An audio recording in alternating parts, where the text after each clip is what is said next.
This is Dakota News Now, your first alert station. It's 10 o'clock and good evening. I'm Donovan Miner. Brian Allen is away from the desk tonight. This week, the Midwest Honor Flight went on their 25th mission, bringing 85 veterans to our nation's capital for one final tour with honor. Our Parker Brown was along for the ride and brings us the story of a couple from Mitchell. It's our top story here at 10 o'clock. Good evening, Parker.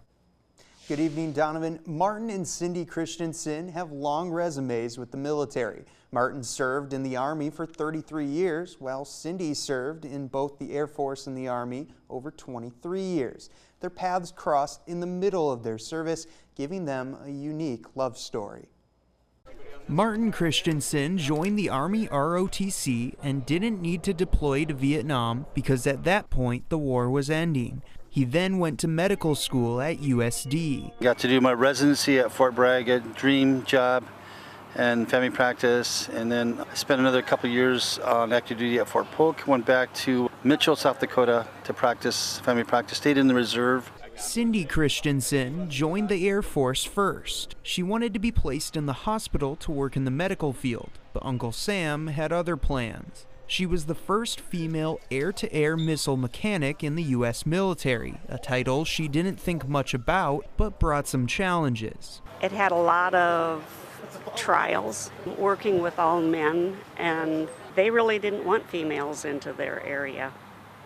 But soon we got to know each other and got along, and it was great. Present arms! Later, Cindy went to school and joined the Army Reserve as a nurse. The couple first met at their reserve unit in Omaha. The way we met, Marty was bent over a file cabinet, and our dietitian introduced us. It wasn't exactly love at first sight, but they became friends quickly and bonded over time working alongside each other.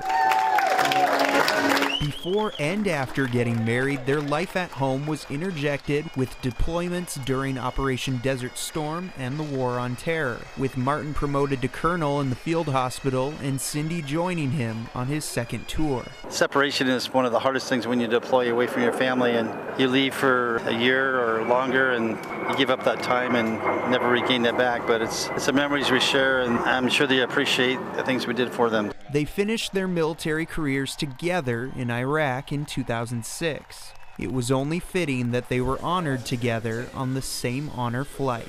I really do feel honored to serve our country. I wouldn't live anyplace else.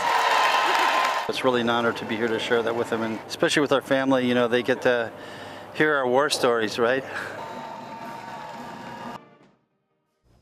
The Christensens are well known in their community, not only for their service to their country, but the ways they serve in and around Mitchell. Martin and Cindy, thank you for your service. We will continue to bring you stories from these veterans from Mission 25 this week. Stay with Dakota News Now on air and online for more. Donovan.